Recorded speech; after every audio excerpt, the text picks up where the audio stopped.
Bueno, entonces de multiplicadores de Lagrange habíamos visto en realidad como un ejemplo previo en el que yo multiplicadores de Lagrange en esta instancia no conozco lo que es, ¿no? Vimos en el caso de tener que buscar el valor, el punto más cercano de este plano al origen, dijimos, bueno, ¿cómo lo podemos resolver?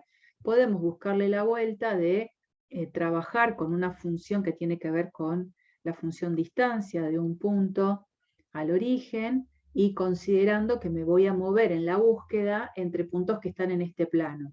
Entonces, una opción para poder resolver este problema fue, con esta condición, por ejemplo, despejar una de las variables en función de las otras dos, en este caso la elegida es la z, que la estamos despejando en función de x e y, para que cuando lo reemplace en la expresión de la función, quede una expresión de una función de dos variables, de la cual lo que vamos a buscar son los puntos críticos, y de esos puntos críticos vamos a tratar de encontrar la característica que estos puntos críticos tienen con el criterio del hessiano, ¿se acuerdan?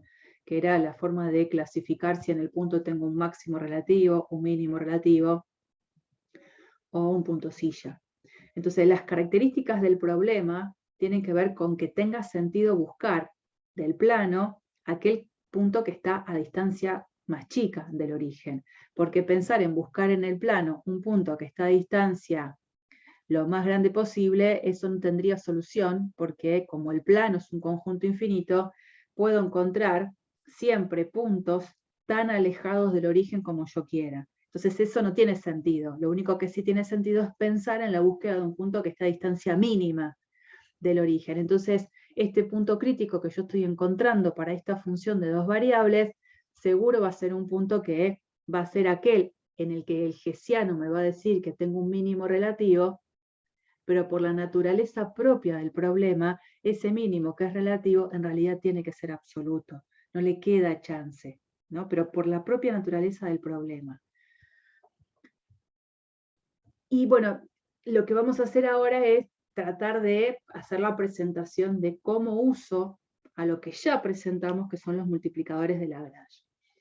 Habíamos visto justamente un teorema que decía que siempre que yo tenga una función, en este caso de 3 variables, pero que lo mismo se puede hacer para funciones de 2.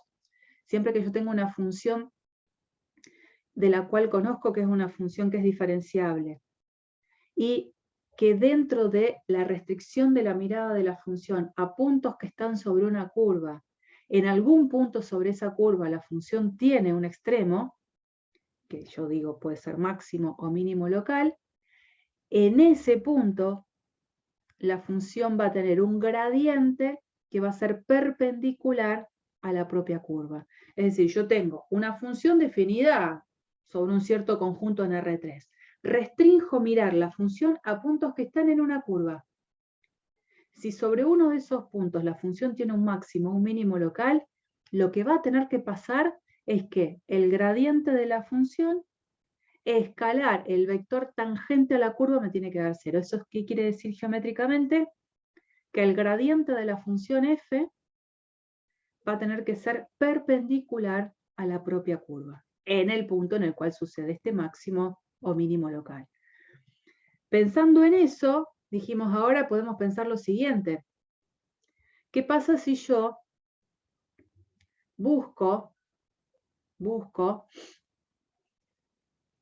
valores máximos o mínimos de una función restringida ahora a mirarla a la función en puntos que están sobre una superficie de nivel de una función de 3 variables? Ampliamos un poco el panorama. Antes mirábamos solo sobre una curva, ahora estamos mirando sobre una superficie. Lo que llegamos como conclusión, que eso lo vimos toda la semana pasada, en la última parte de la clase, es que lo que va a tener que pasar en ese punto en el cual sobre la superficie se estaría dando un valor máximo o mínimo de la función, lo que va a tener que pasar es que el gradiente de la función va a tener que ser paralelo al gradiente de la función G que es la que se está utilizando para caracterizar a la función, a la superficie de nivel, ¿no? Entonces yo tenía una superficie, si se acuerdan que habíamos hecho este dibujito, esta es la superficie G de X y Z igual acá, superficie de nivel de la función G, y en este punto la función f tiene un extremo, máximo mínimo local, evidentemente en este punto el gradiente de f tiene que ser paralelo al gradiente de g. Eso quiere decir que el gradiente de f se va a poder escribir como un cierto escalar por el gradiente de g. Bueno, todo eso lo estuvimos analizando en la última clase. Voy directamente a esa parte final. Por lo tanto, a ese escalar, lambda, se lo llama multiplicador de Lagrange, y aparece lo que es el método de los multiplicadores de Lagrange, que hay que leerlo bien. El método dice lo siguiente. Si yo estoy trabajando con una función f de 3 variables, que la voy a restringir a mirar solo a puntos que están en una superficie de nivel de una cierta función g, suponiendo lo siguiente, que estoy buscando valores máximos y mínimos que sé que van a estar en esa superficie de nivel, y suponiendo que esa superficie de nivel cumple la condición de que su gradiente siempre es distinto al vector nulo, lo que significa geométricamente que tengo plano tangente en cada uno de los puntos de esa superficie de nivel, la forma de encontrar esos valores máximos y mínimos va a ser a partir de resolver estos dos apartados. Pero entender eso, que esto funciona en la medida en la que yo sepa que esa función f tiene realmente valores máximos o mínimos bajo la restricción de mirar sobre una superficie de nivel dada por una función g. Si yo a priori no sé si esos valores máximos o mínimos existen, la verdad, o no sé si tengo la justificación de que esos valores máximos y mínimos existen, no tendría manera de garantizar que resolver el apartado A y B que me estaría indicando este método va a hacer algo coherente.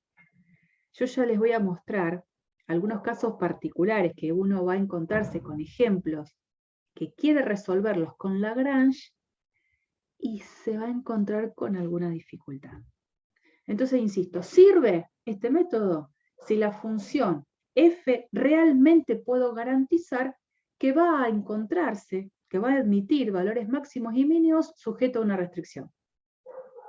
Donde a esa restricción que está dada por una función g, le voy a pedir la condición de que su gradiente sea distinto al vector nulo. Si esas condiciones las tengo iniciales, para encontrar entonces los valores máximos y mínimos de la función f, lo que tengo que hacer es resolver un sistema que está dado por encontrar la terna o las ternas x y z que verifique que el gradiente de f tiene que ser paralelo al gradiente de g, y por supuesto la condición de pedirle a este sistema que restrinja la mirada a ternas que están en esa superficie de nivel. Porque lo que acabo de decir en la pantalla anterior es que cuando yo estoy segura que la función f en un cierto punto de esta superficie tiene un valor máximo o mínimo relativo, sí o sí lo que tiene que pasar es esto, que el gradiente de f y el gradiente de g tienen que ser paralelos. Eso tiene que pasar. Entonces, cuando yo implemento esto de buscar a dónde está este punto P0, voy a buscar en algún lugar candidato. Y los candidatos van a ser puntos que están sobre esta superficie y que cumplan con esta condición. Es como cuando uno buscaba valores máximos y mínimos de una función de una variable. Lo que hacía era buscar los candidatos, entonces buscaba los números críticos. Buscando los números críticos, después uno veía si en esos numeritos había o no máximos o mínimos relativos, pero eran candidatos seguros a buscar. Acá pasa eso. Estoy buscando puntos candidatos en donde se cumpla la condición del paralelismo entre los dos gradientes y, por supuesto, sujetos también a la condición de esos puntos que están sobre la superficie que estoy evaluando. Así que, una vez que encuentro solución a este sistema, como siempre, en donde se dé el valor más grande de f en esos puntos que encontré, voy a tener el máximo absoluto, en donde encuentro el valor más chiquito, el mínimo absoluto. Pero en esencia sigue siendo lo mismo, buscar candidatos y después quedarme con quién es el máximo y quién es el mínimo. importante es esto, ¿no? Hay que tener cuidado con que se cumplan estas condiciones iniciales. Porque podría pasar que yo estoy buscando algo que en realidad no existe. Podría pasar que de manera ciega o necia intento hacer los multiplicadores de Lagrange para buscar el máximo de una función sujeta a una condición y a lo mejor ese máximo que estoy buscando no existe. Tengo que tener cuidado. Los primeros ejemplos que yo les voy a mostrar, por supuesto, van a ser ejemplos en los cuales no voy a tener problemas. Pero ya vamos a ver que sí puede haber problemas. Les quería mostrar miren, me pareció interesante y estaba buena la visualización. Yo tengo una curva y tengo una función de 2 variables. Lo mismo que yo les dije antes para funciones de 3 variables, sirve para funciones de 2 variables, digo. Entonces, si lo escribo para funciones de 2 variables, al método de multiplicadores de Lagrange, acá tendría que decir que estoy buscando valores máximos y mínimos de una función de 2 variables, o sea que ahí voy a escribir f de xy, sujeta a la condición de g de xy igual k, y lo que tengo que hacer es determinar valores xy y lambda en los cuales se cumpla que el gradiente de f en xy tiene que ser igual a lambda por el gradiente de g en xy, y sujeta a la condición de que g de xy tiene que ser un cierto valor k. Entonces, en estas circunstancias en las que trabajo con 2 variables, g de xy igual k pasa a ser una curva de nivel de una función g de 2 variables, una curva. Entonces restringo la mirada de f a puntos en una curva.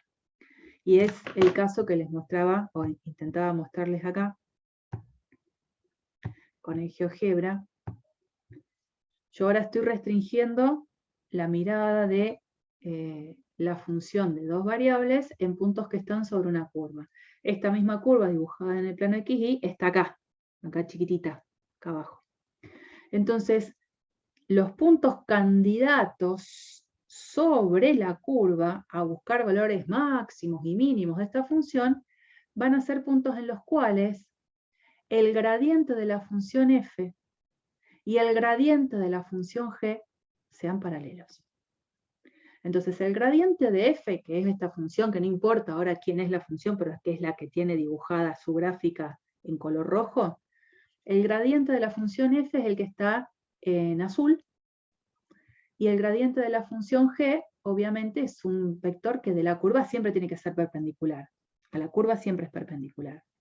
Entonces yo voy transitando, ustedes van a ver que a medida que yo voy corriéndome sobre la curva, la función f va a tener su gradiente, que es el dibujado en azul, y la función g siempre tiene un vector que es perpendicular a la curva. Entonces yo voy corriendo, ¿no? Digo, a ver, voy a tener que buscar puntos candidatos en los cuales los gradientes sean paralelos. Entonces ahí, da la sensación que ese punto que está ahí, que no sé quién es un punto candidato a ser visto como un valor en el cual la función pueda llegar a tener un extremo relativo. Y fíjense que en la versión 3D,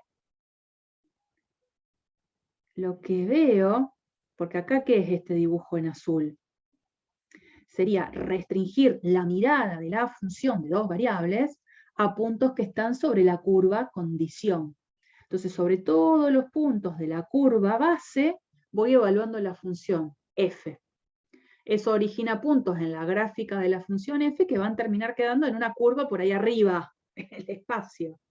Entonces, fíjense que este puntito de acá, trasladado en esta situación 3D, da la sensación que la función f tiene ¿qué cosa en ese punto?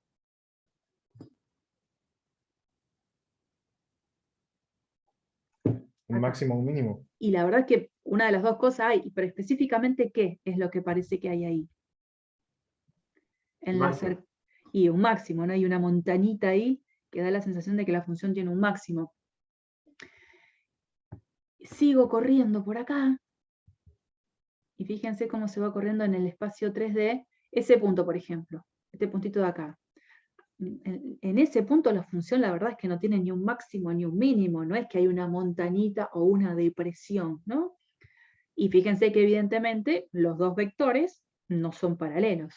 Bueno, yo voy a seguir recorriendo un toque hasta que me vuelva a fijar geométricamente si se da esto de que los dos vectores son paralelos. Ahí da la sensación que sí, cachito. Y fíjense que en la gráfica 3D, evidentemente en este punto la función que tiene. Y un mínimo. Todo relativo, después veré si es absoluto o no, porque dependerá de cuánto sea el valor de la función en cada uno de esos puntos. Pero sigo, continúo, acá ya empieza a cambiar las direcciones, cambian, y acá, ahí pareciera que vuelven a ser casi paralelos. Entonces voy a la versión 3D y claro, evidentemente ahí la función lo que va a tener, la función f, es un máximo local en principio. Sigo recorriendo la curva, ya los vectores no se parecen para nada, hasta que ahí, o por ahí casi, veo de nuevo que los dos vectores son paralelos. Entonces voy al dibujo 3D y evidentemente la función en ese punto está tomando un valor que podría ser un mínimo relativo. Continúo un poquito más a ver si llego a tener esta situación. No son para nada parecidos y acá pareciera... Ahí. En ese punto vuelven a ser paralelos. Fíjense que ahí la función tiene un máximo local de nuevo. Bueno, creo que ya dimos casi toda la vuelta. Y volvemos a estar en este puntito, me parece que habíamos partido de por ahí, que había un mínimo. Bueno, conclusión, ¿no? Una vez que, para este caso que no estoy diciendo quién es la función ni quién es la curva, vimos varios puntos en los cuales parece ser que hay un máximo o un mínimo relativo. Lo que voy a tener que hacer es ver el máximo absoluto y el mínimo absoluto, que más o menos recorriendo daría la sensación de que acá voy a tener el valor máximo absoluto y por acá estaría teniendo el valor mínimo absoluto. O sea, son puntos candidatos, que son los puntos que en un ejemplo concreto estaría encontrando al resolver este sistema, y luego para saber en dónde se da el máximo o el mínimo absoluto tendré que hacer esto, lo que dice el apartado B. Evaluar la función en todos los puntos candidatos, el valor más grande es el máximo, el valor más chico es el mínimo. ¿Estamos? Creo que estuvo lindo este recurso, como para ir entendiendo eso, de esa búsqueda de puntos en los cuales los vectores son paralelos. Y fíjense, un detalle, ¿no? En estos puntos, por ejemplo, acá teníamos un mínimo. Los dos vectores son paralelos, pero de sentido opuesto. Por acá, ahí, esos dos vectores son paralelos, pero de sentido, el mismo sentido. Y ahí tenía un valor máximo. Después acá, por acá, donde acá de nuevo. Ahí tengo los dos de igual sentido con un valor mínimo. Después acá era el mismo sentido máximo. Acá, por ahí, distinto sentido mínimo.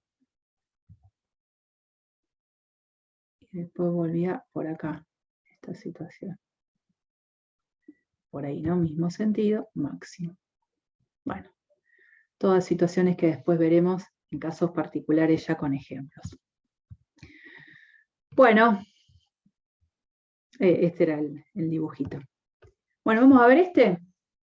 ¿Cómo hacemos en un caso concreto ya de resolverlo?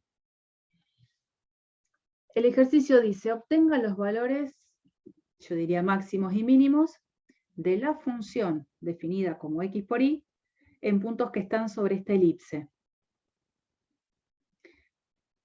Yo, antes que nada, pregunto, ¿podría asegurar que esta función en esta restricción va a tener que tener valores máximo y mínimo absoluto?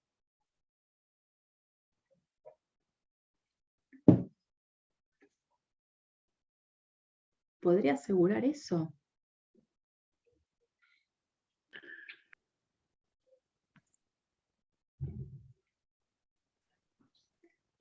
Sí, lo puedo hacer. Sí, en este caso sí. En este caso sí. Acordate de lo que habíamos dado un par de semanas atrás. Si una función es continua en un cerrado y acotado, la función siempre va a tener máximo y mínimo absoluto. Estar en una curva como esta, que es cerrada, si ustedes recuerdan, estuvieron viendo el primer acercamiento en análisis 2, estuvieron viendo el tema de la noción de curva. Habían visto una curva abierta, una curva cerrada, una curva simple. Bueno, en este caso, una curva es cerrada si el punto inicial de su recorrido coincide con el punto final. Entonces, esta curva es cerrada, como conjunto de puntos. Es un conjunto cerrado. Y es acotado. ¿Por qué? Porque, por ejemplo, yo puedo encontrar un disco de un radio lo suficientemente grande que a este conjunto, que es esta curva, lo deje contenido adentro. O sea que esta curva es un conjunto cerrado y acotado. A lo mejor nosotros estábamos muy acostumbrados a trabajar con conjuntos en donde sombreábamos toda una región. Y decíamos, esta región es cerrada porque contiene su frontera. Fantástico. Pero si yo solo me quedo con la frontera, solo la línea frontera, también es un conjunto cerrado. En este caso, como una curva cerrada y acotada. O sea que una función que es continua, cuando la restrinjo a una región cerrada y acotada, que particularmente es una curva, va a tener valor máximo y mínimo absoluto. O sea que en este ejemplo tiene sentido que lo que yo voy a buscar lo voy a encontrar sin problemas y utilizando Lagrange. Sin ningún problema.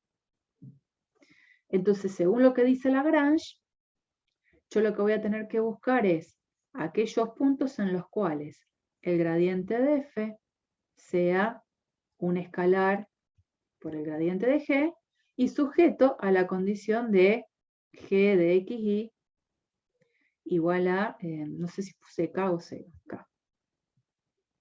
Esta es mi condición, ¿no? Ahora vuelvo. La condición que tengo acá, que la escribo para este ejemplo de dos variables. ¿Quién es g para mí? Porque acá no hay ninguna g. Para mí g es esta expresión. Esta es g de xy. Que está igualada a este valor constante que es 1. Bueno, hay que resolver eso. ¿Qué sucede cuando yo resuelvo un ejercicio como ese? Puedo tener problemas al momento de resolverlo porque el sistema que me queda por resolver no necesariamente va a ser lineal, como estoy acostumbrado. Digamos, yo aprendí a resolver sistemas de ecuaciones lineales en álgebra. Acá ya no. Ustedes ya empezaron a tener ese tipo de problemas de resolución de sistemas cuando buscaban los puntos críticos. Se empezaron a dar cuenta que resolver un sistema ya no era tan simple, porque no era lineal. Bueno, acá también puede pasar eso. Puede pasar que me encuentre con un sistema que no sea tan fácil de resolver como yo creo. A ver si de acá yo... Esto tiene una pantalla, un cachito. Tengo una pizarra nueva. Para mí es... ¿Ustedes están viendo la pantalla? ¿La pizarra? Sí, sí. Ah, bueno. A ver dónde estaba, yo lo tenía por acá escrito también. La función era f de xy igual a x por y. y sujeto a la condición de que x cuadrado sobre 8 más y cuadrado sobre 2 tiene que ser 1. Vamos a ver qué pasa. Estoy acostumbrada a la otra pantalla, no a esta.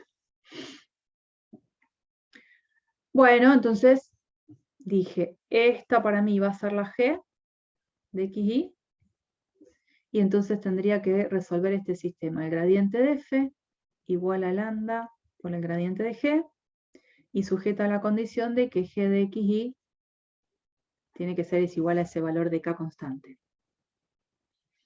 Bueno, a ver, vamos a escribir esto ya por componentes. ¿Quién sería la primera componente del gradiente de f?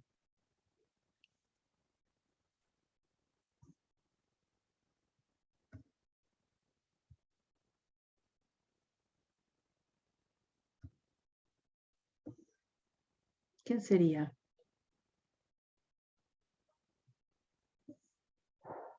La primera componente del gradiente de f.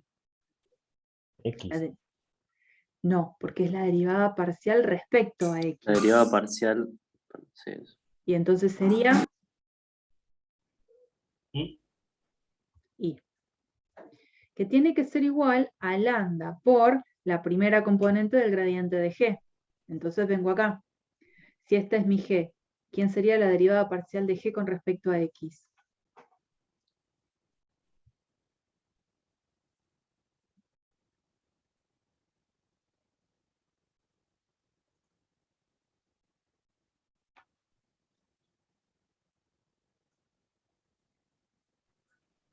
Un cuarto de x Sí.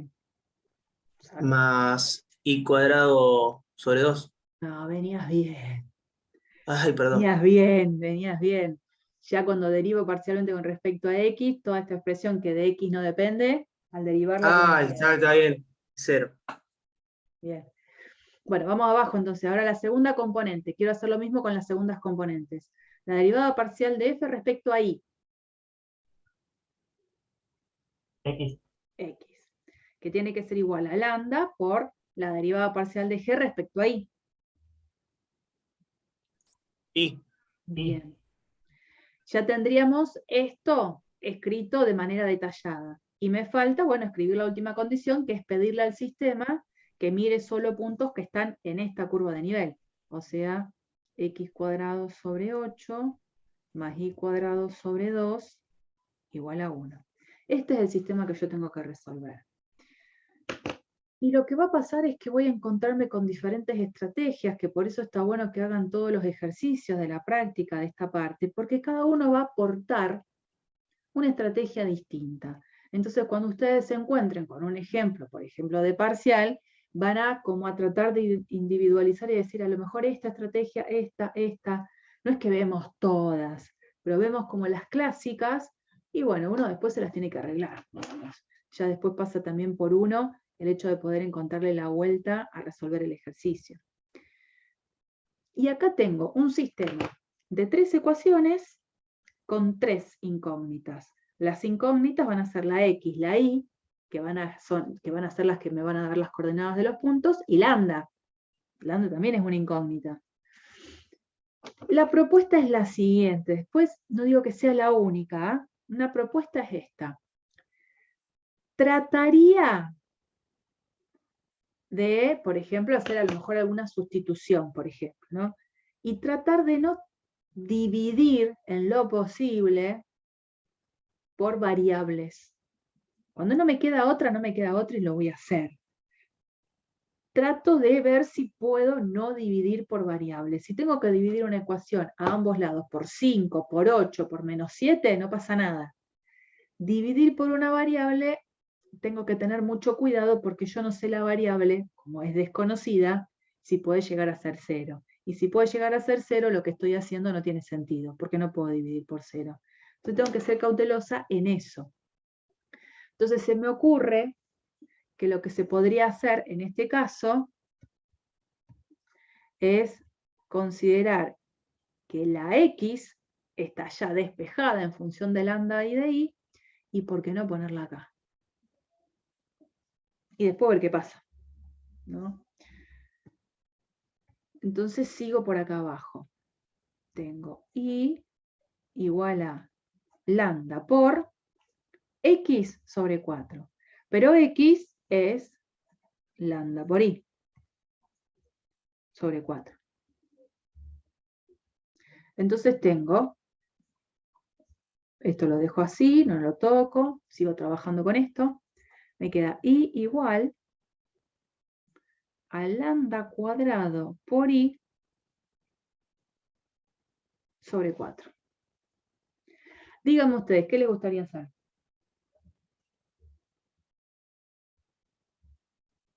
¿Qué podrían hacer acá? ¿Qué se les ocurre?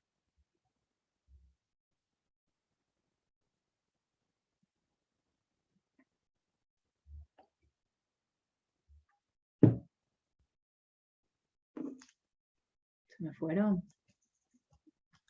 No, no. A ver, ¿qué es lo que haría? ¿Qué les parece que pueden hacer? Estoy sin idea, profe. A ver, acá hay I, acá hay I. A uno le encantaría dividir todo por I, para sacársela de encima. Lo que pasa es que, lo que les dije recién, es una variable y la verdad es que no sé quién es. Entonces lo que podemos hacer es como hacer un camino alternativo. Hacer como que. En este sentido, digo. Yo podría escribir esto de esta manera. I menos lambda cuadrado sobre 4 por I igual 0. Lo único que hice fue igualar a 0. Entonces dejé todo del lado de la izquierda. Al tener esto, ¿qué se puede hacer si yo lo que quiero es despejar variables? Saca factor común. Bien, Factor común. exactamente. Si yo saco factor común I, me queda I por 1 menos lambda cuadrado sobre 4 igual 0. Cuando me encuentro con esto, ¿qué es lo que puedo decir? O que I vale 0 o que lo de adentro vale 0. Bien, fantástico. Entonces no estoy dividiendo nada por nada, directamente de acá saco dos posibilidades. Que I vale 0 o 1 menos lambda cuadrado sobre 4 es lo que vale 0. Tengo dos opciones. Tengo esta o esta. Entonces voy a analizar por separado las dos. Eso es lo que voy a hacer.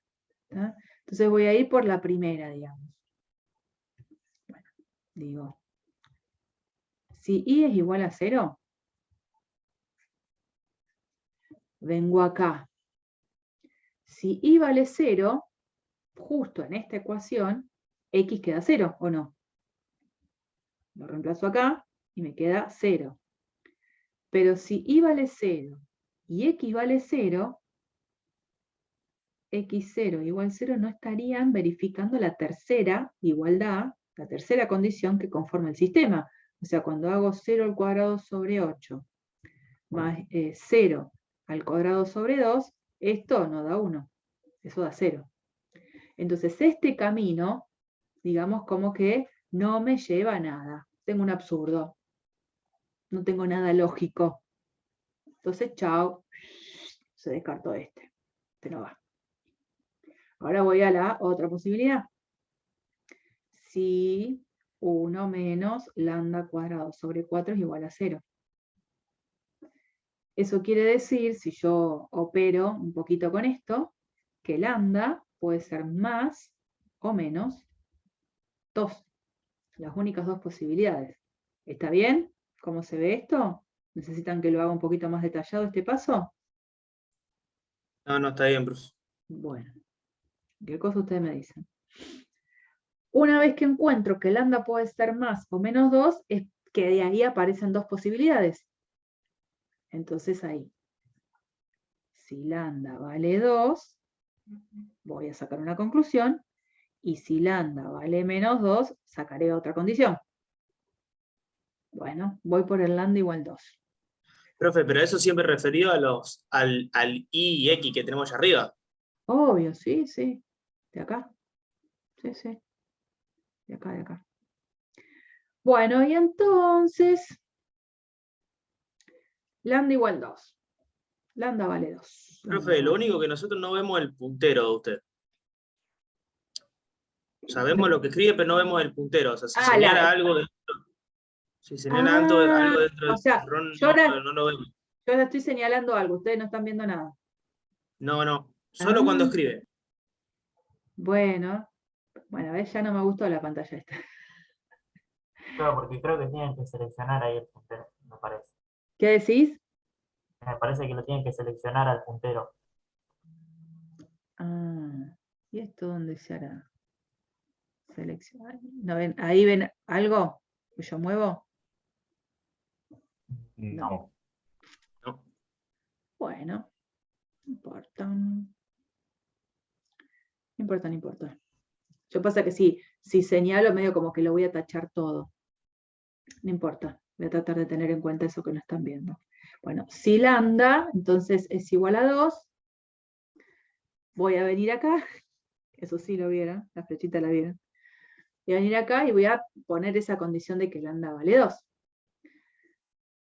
Si lambda vale 2, x es igual a 2i. Fíjense que si yo voy tanto a esta condición como a esta, en las dos voy a obtener la misma conclusión.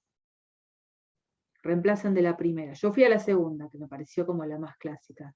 Pero si voy a la primera y reemplazan el lambda por 2, les quedaría acá 2 sobre 4, un medio por x, que cuando lo despejo me queda que x es igual a 2i, lo mismo. Entonces ahora voy a usar la última de las ecuaciones. Si x es igual a 2i, voy a decir entonces que 2i al cuadrado sobre 8 más i cuadrado sobre 2 es 1. De acá ahora trato de despejar la i. Arriba voy a tener 4i cuadrado. 4i cuadrado sobre 8. Acá abajo me aparece todo un mensajito. ¿Esto ustedes lo ven? ¿En inglés? ¿No? No. Bien. No. Bien. Ahora veo si lo saco. Sí, lo saqué. I cuadrado sobre 2 igual 1. Al simplificar me va a quedar, que acá me queda un 1, acá me queda 2. I cuadrado sobre 2 más i cuadrado sobre 2, directamente eso es i cuadrado igual a 1. De acá saco dos conclusiones, que i puede ser más o menos 1. Con ese valor de más o menos 1, voy a tener que venir a esta parte y despejar el valor de x que corresponde. Me queda como un poco chica la pantalla esta. Se puede alejar, profe, ahí la lupita. Igual sí que sí, a ver. Bueno, y puedo seguir, genial. Bárbaro. Si i es igual a 1, que es una posibilidad, voy a venir y voy a decir de acá, x es igual a 2. Y tengo un primer punto. El punto es el de coordenadas 2, 1. Si i es igual a menos 1, que sería la otra posibilidad, vuelvo otra vez a esta condición y me va a quedar que x es igual a menos 2. Entonces acá tenía un primer punto, acá tengo un segundo punto, que va a ser el menos 2 menos 1. Así que eso los voy a poner como en color para tenerlos de referencia, este y este. Pero todo esto surgió porque había considerado lambda igual a 2, que era una posibilidad de las que habían surgido acá. Ahora tengo que considerar el valor de lambda igual a menos 2. Con ese valor de lambda, menos 2, hago lo mismo que estaba haciendo antes. Con lambda igual a menos 2, voy al sistema, otra vez el que tenía acá, y voy a decir x es igual a menos 2i. Poniendo eso, la cuenta de abajo la haría igual, porque vendría a la tercera de las ecuaciones y escribiría menos 2i todo al cuadrado sobre 8 más y cuadrado sobre 2 es igual a 1.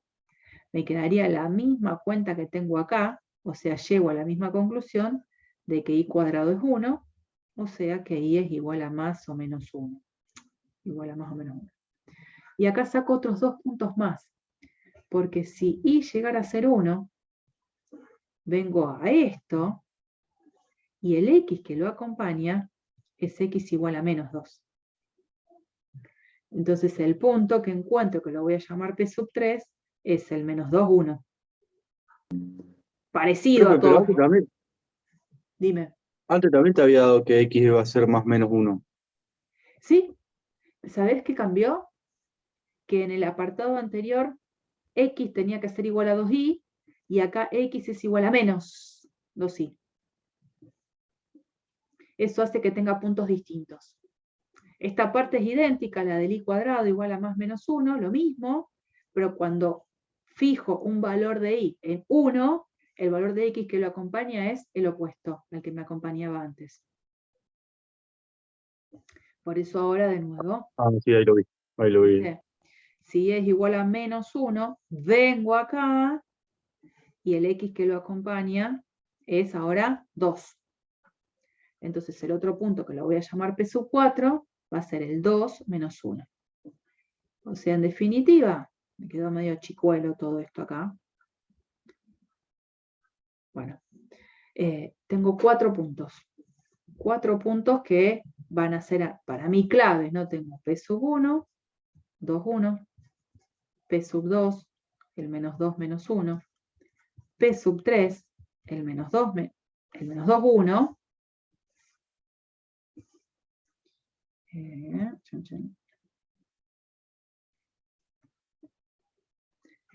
1. Y P sub 4, que recién lo encontré, que era el 2 menos 1. Son esos 4 puntos que para mí van a ser importantes a considerar. Una vez que encontré solución, porque estos 4 puntos solucionan este sistema, voy a lo que decíamos antes de Lagrange. ¿Qué tengo que hacer ahora? Evaluar f en estos 4 puntos. La función f es esta. No me olvido, digamos, ¿no? Es la que anda por acá. Esta es la f. Y ahora hago f en P sub 1, que cuando haga f en P sub 1 me va a dar 2, porque hago 2 por 1, 2, la x por y. Y va a ser 2 también f en P sub 2, porque cuando haga el producto de menos 2 por menos 1 me va a dar 2 también. Y por otro lado, f en P sub 3, hago el producto como dice acá, y me va a quedar menos 2, y es lo mismo que f en P sub 4. ¿Cuál sería la conclusión ahora?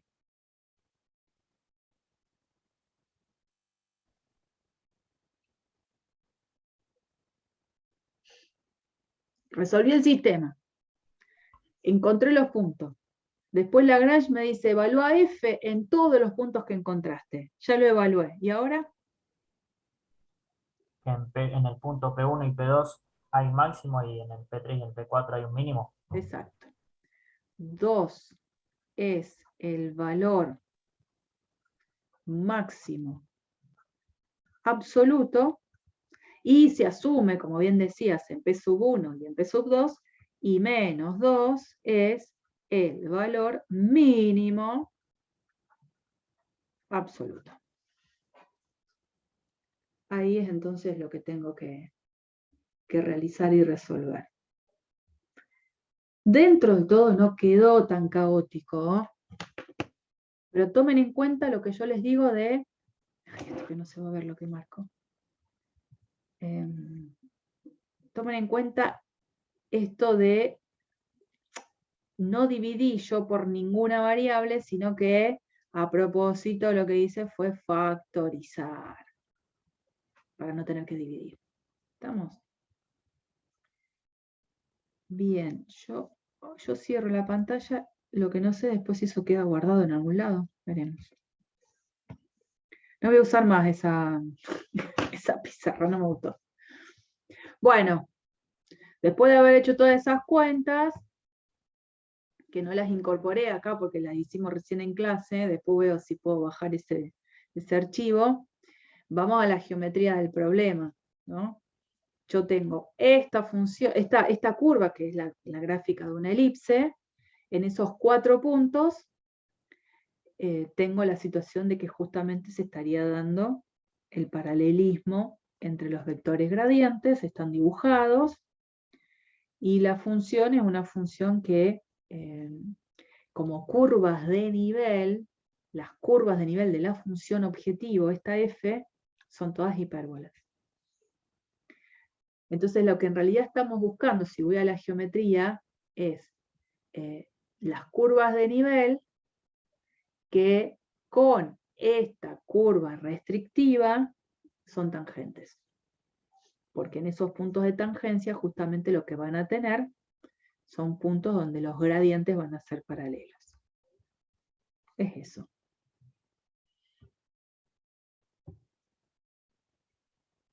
Bueno, este ejemplo que les comparto, también de obviamente buscar valores máximos o mínimos, ahora vemos cuál es el problema concreto, se va a resolver con otra estrategia. ¿No? Acá está la estrategia totalmente resuelta, es captura del steward, pero fíjense cómo cambia la idea de resolución. Acá el ejemplo plantea, voy a ponerlo más grande, dice una caja rectangular sin tapa, es decir, todo lo que es la base y los laterales, se hace con 12 metros cuadrados de cartón. O sea, tengo una placa de cartón de la que voy a tener que formar una caja sin tapa. Con esa restricción de contar con ese cartón, la idea es calcular el volumen máximo que puede llegar a tener la caja que yo pueda llegar a formar. Entonces hay un problema del cual yo tengo que plantear la función objetivo, tengo que plantear la restricción, y una vez que lo planteo, después resolverlo con los métodos multiplicadores de Lagrange.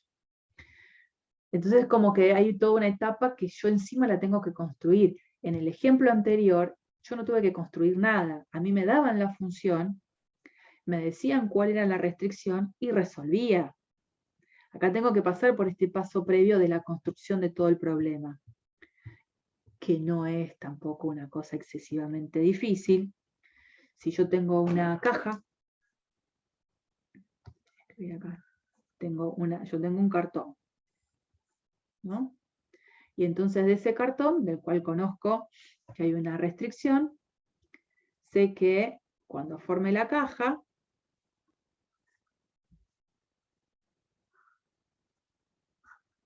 esa caja va a tener sus dimensiones. Esto será X, esto será Y, y esto será Z. Entonces, ¿cómo calculo el volumen de la caja? Multiplicando las 3 dimensiones, largo, ancho y alto. X por Y por Z. La restricción es que todo lo que sea superficie lateral y la superficie de la base tiene que tener 12 metros cuadrados de superficie.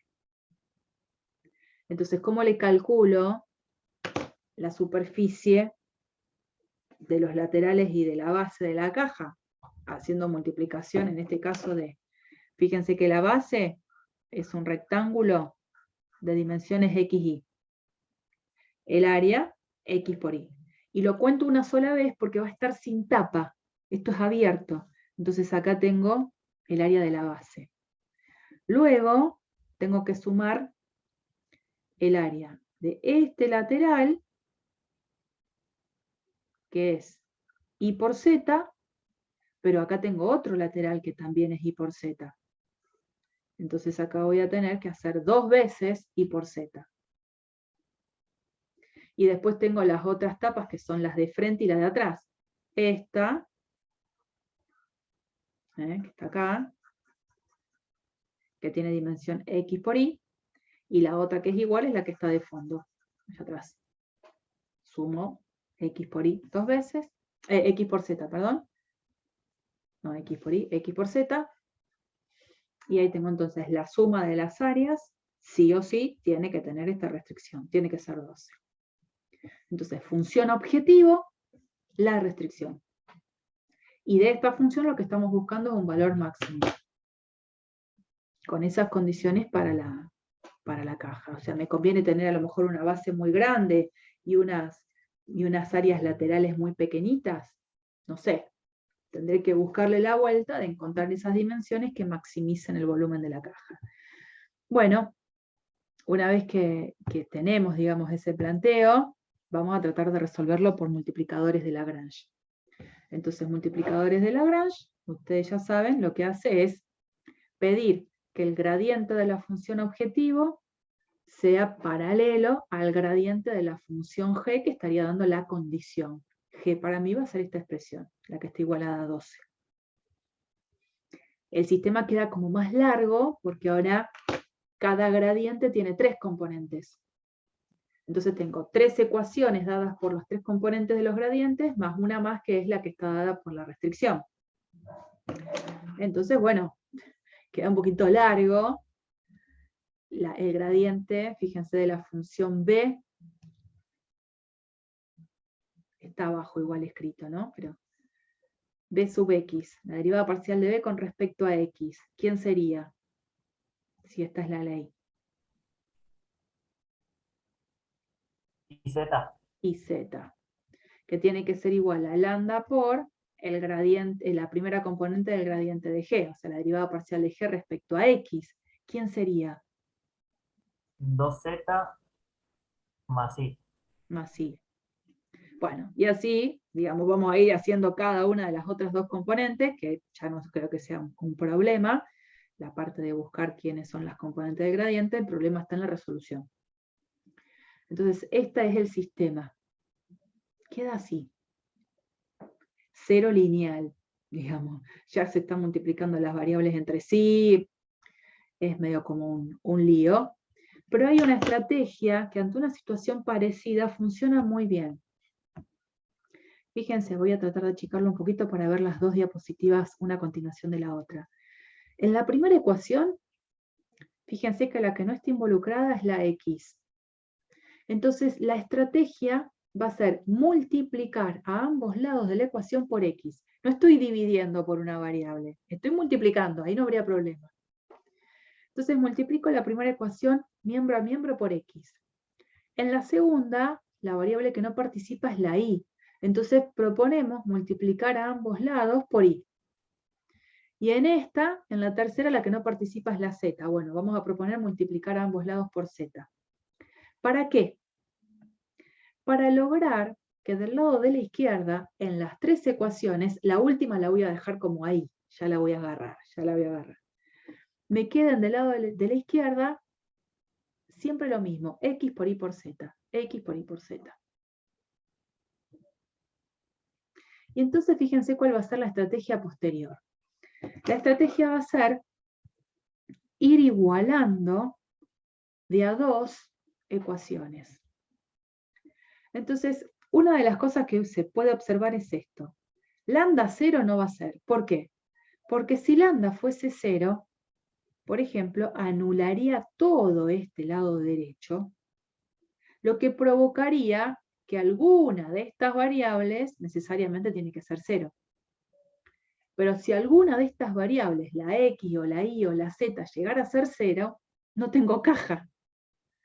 Porque x y z son las dimensiones, las dimensiones con las que cuenta la caja. Entonces no tendría sentido que eso suceda. Entonces eso se descarta, ¿no? Lambda no puede ser 0, porque de ser 0 obliga a una de las variables a ser 0, lo cual no tendría caja. Chao.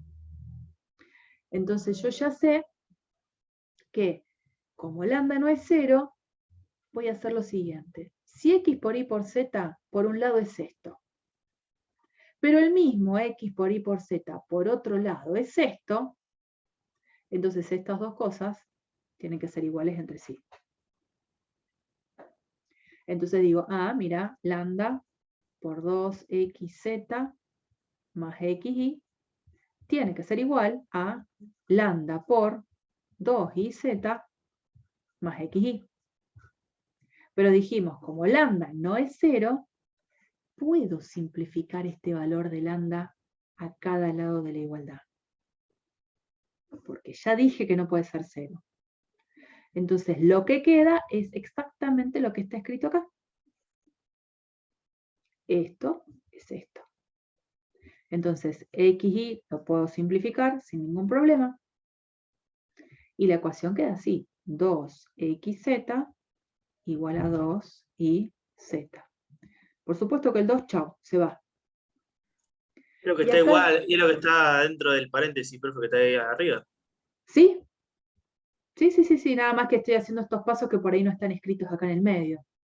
Entonces uno llega a que xz tiene que ser igual a iz. Llega a esto. Pero fíjense lo que vamos a decir. Z no puede ser 0. ¿Por qué? Porque si llegara a ser 0, estaríamos en lo mismo que dijimos antes. Que sería una dimensión 0, no tengo caja. Entonces, para que tenga sentido todo esto, la X, la Y, la Z, las tres tienen que ser positivas estrictas. Estoy en esa situación. Entonces, como Z seguro sé que no es 0, puedo simplificar a Z. Lo cual, a mí me queda que X tiene que ser igual a Y.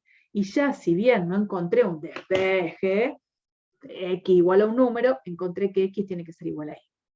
Y eso para mí es importante. Esto surgió de igualar estas dos ecuaciones. La estrategia ahora va a tener que ver con igualar otras dos, ¿no? Entonces la propuesta es, en este caso, igualar 7 y 8, que para la captura serían estas dos. Antes lo que hicimos fue igualar esta con esta. Ahora lo que vamos a hacer es igualar esta con esta. Total, todas son iguales a x por y por z. De esa situación, que insisto, esto está del todo detallado acá, llegamos a esta condición. En la anterior, x tenía que ser igual a y. En esta, por este lado, llegamos a que y tiene que ser igual a 2z. Por lo tanto, junto todo. La x es igual a y, pero la y es igual a 2z, o sea que x e y, las dos, tienen que ser igual a 2z. Entonces, ¿quién participa ahora? La última de las ecuaciones, que hasta ahora no la habíamos considerado.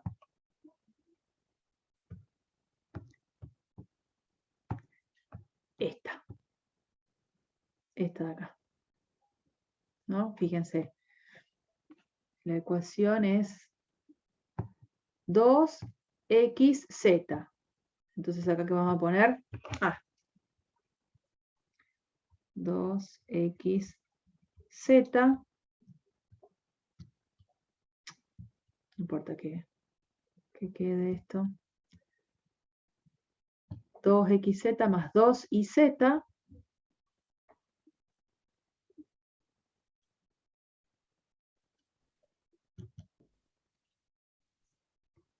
más 2iz más xy igual 12. Esa era la ecuación. Entonces lo que yo hago ahora es poner todas estas condiciones. En el lugar de la x vamos a poner 2z. Entonces si en el lugar de la x pongo 2z, me queda 2 por 2, 4, y z por z, z cuadrado, esta parte de acá. En donde dice 2 y z, en el lugar de la y pongo 2z. Otra vez. 2, el y es 2z por z. Entonces 2 por 2, 4, y z por z, z cuadrado. Y acá tengo que poner x por y. Pero en el lugar de la x pongo 2z, en el lugar de la y pongo 2z, y otra vez 2 por 2, 4, z por z, z cuadrado. Entonces 4z cuadrado más 4z cuadrado más 4z cuadrado igual a 12. Eso quiere decir que 12z cuadrado es igual a 12. O sea, z igual a 1, no hace falta que ponga más o menos 1, ¿por qué? Porque z, si no, no sería candidato a ser visto como la longitud de uno de los lados de la caja. Z sí o sí tiene que ser positivo. Lo habíamos dicho todo el tiempo. Si z vale 1, en este lugar reemplazo y me queda que x, entonces tiene que ser 2 por z, 2, la y tiene que ser 2 por z, o sea 2. En este caso tuve una única solución, que es el punto de coordenadas 2, 2, 1. Ese punto es el valor que estoy buscando porque por la naturaleza propia del problema, lo que tiene sentido solo es buscar un valor máximo absoluto en el valor del volumen. Y el volumen sería el producto de las tres dimensiones. 2 por 2 por 1. 4. 4 unidades cúbicas, lo que sea, metros, centímetros. Y ahí tenemos entonces la solución. Pero son estrategias distintas. Está bueno porque a veces aparecen ejercicios parecidos a estos con funciones de dos variables. Y ya para terminar, digamos, aparece una situación a lo mejor que no les gusta a ustedes, en la práctica es cierto que no gusta tanto, que tienen que ver con multiplicadores de Lagrange con dos restricciones. ¿Qué pasa si yo estoy buscando valores máximos y mínimos de una función, pero sujeta a puntos que se están dando en una curva en el espacio y por lo tanto esa curva la tengo que dar como intersección de dos superficies? Esta función de tres variables no está igualada a nada porque es la ley de una función de tres variables que necesito buscarle valores máximos y mínimos a puntos que están dentro de dos restricciones. Gráficamente lo que veo es que en estas dos restricciones tengo una superficie de nivel de una función g, una superficie de nivel de una función h, en la intersección de las dos lo que genera una curva que es la que se está llamando acá C. ¿No? Entonces, si yo tuviese que escribir esto a partir de Lagrange, diría buscar máximo, mínimo de la función f de x y z sujeto a dos condiciones. G de x y z igual k, h de x y z igual c.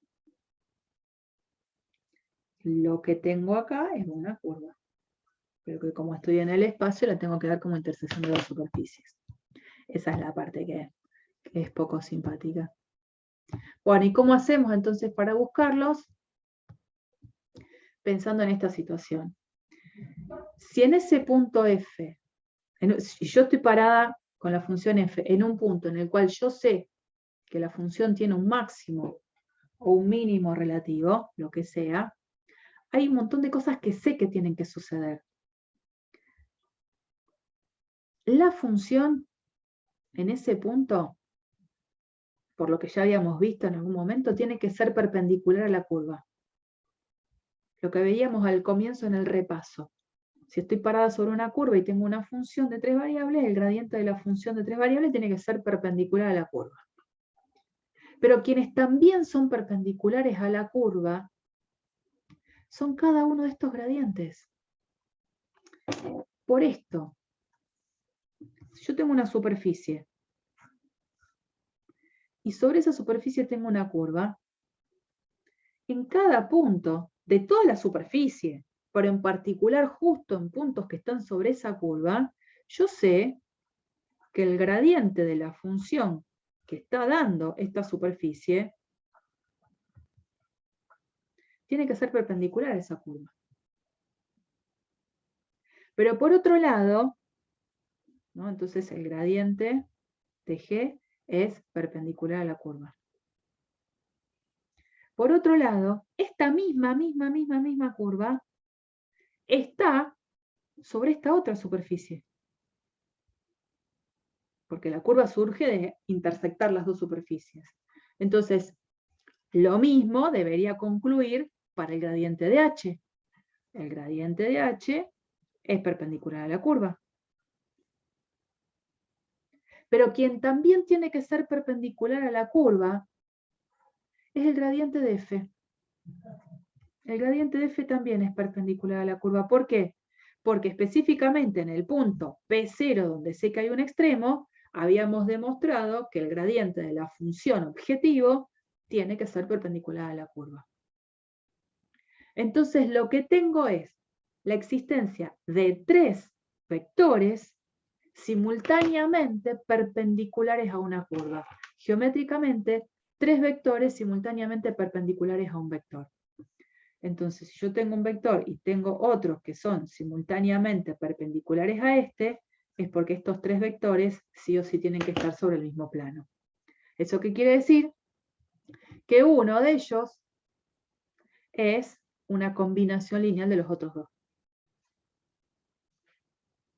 Entonces, cuando tengo esta situación de maximizar una función sujeta a 2 restricciones en el espacio, lo que va a tener que pasar es que el punto en el cual se va a dar el máximo o el mínimo absoluto va a ser un punto en el cual esto tiene que suceder. El gradiente de f tiene que ser escrito como una combinación lineal entre los otros 2 gradientes.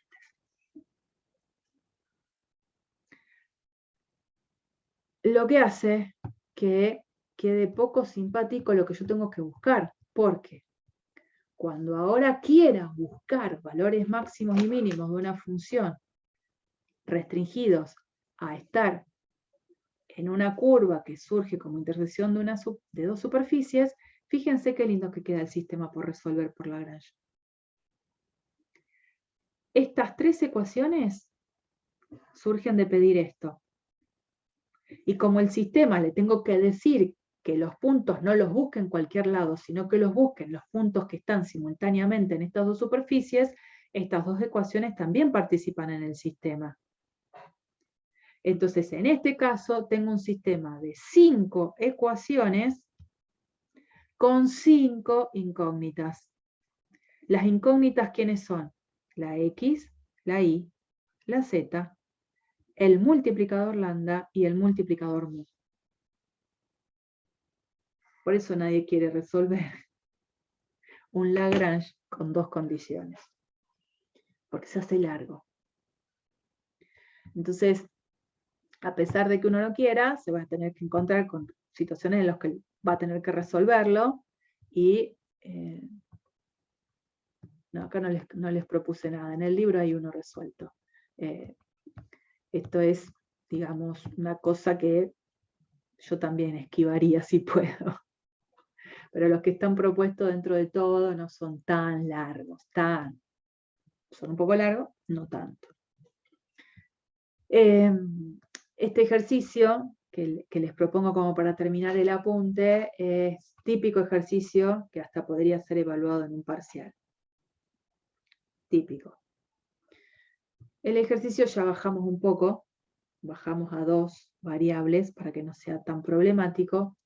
Pide encontrar los valores máximos y mínimos de esta función que es recontinua en esta región que es re cerrada y acotada, que es todo un disco centrado en el origen de radio 2. ¿Cómo se resuelve un ejercicio como ese? Dijimos, si la función es continua en un cerrado y acotado, siempre tiene máximo y mínimo.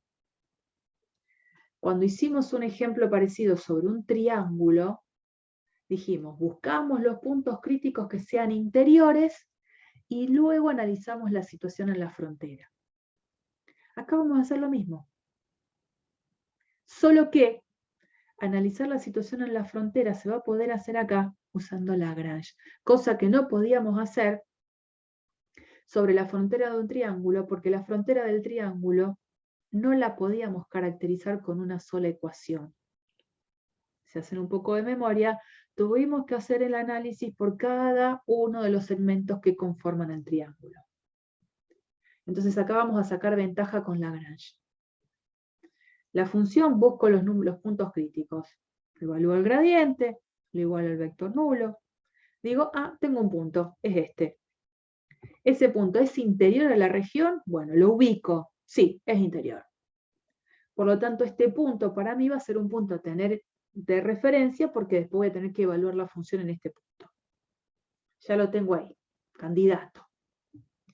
Ahora tengo que buscar la posible existencia de extremos mirando la frontera. Pero como la frontera sí la puedo escribir como una sola ecuación, para encontrar valores máximos y mínimos en esta frontera uso Lagrange. Ese es el beneficio. Así, si la frontera hubiese sido un disco, una circunferencia o una elipse, uso Lagrange. Y para resolver Lagrange, aplico lo que encontramos antes. Busco el gradiente de esta función, que lo igualo a lambda por el gradiente de lo que me estaría dando la condición, que para mí la condición tiene que ver con esto. Aparece este sistema. Resolverlo, si ustedes, yo se los dejo para que lo lean, es tal cual hacer el proceso que hicimos en el anterior. Ir viendo diferentes situaciones. En esto, lo que va a pasar es que encuentro estos dos primeros puntos y luego estos otros dos puntos. Son 4, más el inicial que era el punto crítico, que era el que estaba en el lugar de menos un cuarto cero. Entonces tengo 5 puntos candidatos en donde lo que yo voy a hacer es evaluar f en todos esos puntos. F en ese punto crítico interior, f en estos dos puntos que me estaría dando el mismo valor, f en P3, f en P4. Evidentemente, el valor más grande es el número 8 y se asume en este punto, y el valor más chico es menos 17 octavos y se asume justo en ese punto crítico interior.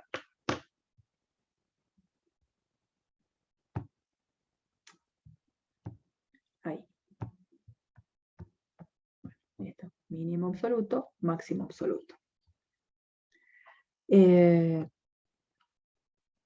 Muchas veces, ¿saben qué pasa? Se olvidan de buscar este punto. Por alguna razón se olvidan y la conclusión a la que llegan no es la correcta. Así que tengan en cuenta esta resolución de este ejercicio para hacer un ejercicio parecido dentro de la práctica. Siempre recuerden buscar los puntos críticos interiores.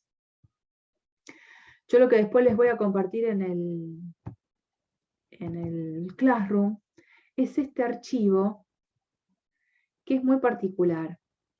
Busca 2 ejemplos, solo 2, para que tengan de referencia, en los cuales Lagrange podría llevarme a mí a dar un resultado erróneo, pero que obviamente va a tener que ver con algo. A ver, esta primera propuesta, después la van a leer ustedes con detenimiento, dice buscar los valores extremos de esta función sujeta a esta condición. Nada, esta es la función objetivo, la f de xy es x más y, la que me estaría dando la condición, la que yo llamaría g de xy, es x por y. Uno resuelve el sistema y se encuentra con 2 puntos, el 1, 1, el menos 1, menos 1. Entonces uno diría, bueno, ya encontré esos puntos, ¿qué hago? Evalúo la función objetivo en los dos, que es x más y, ¿no? Entonces diría, en este punto, x más y me da 2, en este punto x más y me da menos 2, diría, el valor más grande es 2, el valor más chico es menos 2. Y estaría diciendo algo erróneo. Porque realmente la función no va a tener ni máximo absoluto ni mínimo absoluto en esta restricción. Cuando digo vamos a la geometría del problema, pasa lo siguiente. La condición x por y igual a 1, que la puedo escribir así, es una restricción en la que la curva sobre la cual voy a mirar la función es una curva que es una hipérbola. Esa región, que es en realidad la unión de esas dos ramas de la hipérbola, conforma un conjunto que no es acotado. Entonces yo a priori no tengo por qué asegurar de que la función, que es súper continua, porque la función es recontinua, admita valores máximos y mínimos absolutos sobre esta curva. Es más, la idea que ustedes van a ver acá es que hay infinitos puntos a lo largo de toda la curva, en los cuales al evaluar la suma de los puntos, la función me da valores cada vez más grandes, obviamente no es 2 el valor más grande. Fíjense que en estos puntos la función x más y me va a dar dando 5, voy a encontrar otros. Y tampoco el número menos 2 es el valor más chico de la función cuando restrinjo mirarla solo en puntos sobre la hipérbola, porque voy a ir encontrando puntos sobre esta hipérbola en los cuales la función me dé números negativos muchos más chicos que menos 2. Entonces nada, mostrarles que tengo que tener cuidado si yo resuelvo Lagrange sin pensar en la situación del problema original, podría llegar a decir algo que es erróneo. Esta función no tiene máximo y mínimo absoluto sujetos a esta condición, pero porque la geometría del problema hace que esta curva no sea acotada. Y después, que también les dejo un segundo ejemplo un tanto extraño, dice determinar el punto de la curva que tiene esta ecuación rarísima más próxima al origen. Lo que les comparto es la gráfica de la curva. Es rara, no tendríamos que hacerla con el GeoGebra, la gráfica de la curva es la que está en rojo. Y cuando yo veo la geometría del problema, digo, de todos los puntos que veo en la curva, dice determinar el punto que es más próximo al origen. Entonces cuando yo veo el dibujo, digo, ah, mira,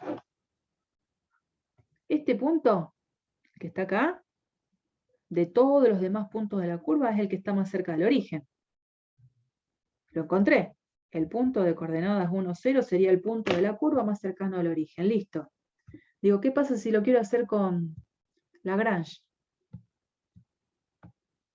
Me voy a dar cuenta que voy a querer dar solución al sistema que me queda por resolver y me voy a encontrar con resolver una ecuación de segundo grado que no tiene solución en el campo de los números reales. Entonces este sistema que Lagrange me pide resolver no tiene solución. ¿Y saben cuál es el problema? Obviamente que esta curva no es acotada. Pero además justo en este puntito, esta función genera un gradiente que coincide con el vector nulo. Y una de las condiciones que habíamos visto con Lagrange para que se pueda aplicar era que el gradiente de la función que me daba la condición no tenía que ser el vector nulo. Entonces digo, está bien, Lagrange es de mucha ayuda, pero tengo que tener cuidado. Yo le diría que siempre tengan como referencia estas situaciones particulares, raras que pueden llegar a suceder. No van a ser en general situaciones que aparezcan en ejercicios de parcial sobre todo, pero bueno, uno nunca sabe. Podría llegar a haber algún ejercicio que los invite a dar alguna justificación de por qué, a lo mejor al momento de aplicar Lagrange no me da solución. Bueno, este es un ejemplo que les podría servir para dar alguna justificación válida. Estos son dos nomás. Puede haber muchos más que no se los voy a dar, tengo varios, pero no es la idea abrumarlos con estas situaciones. La idea es que entiendan Lagrange, que entiendan cuándo sí me da solución, y que lo puedan aplicar en los ejercicios con las diferentes estrategias que estuvimos mostrando. Bueno, hasta acá sería todo lo que estaría dentro de la práctica que tiene que ver con extremos, y hasta acá entraría entonces en el parcial. Así que, bueno, acá voy a cortar entonces ya la grabación.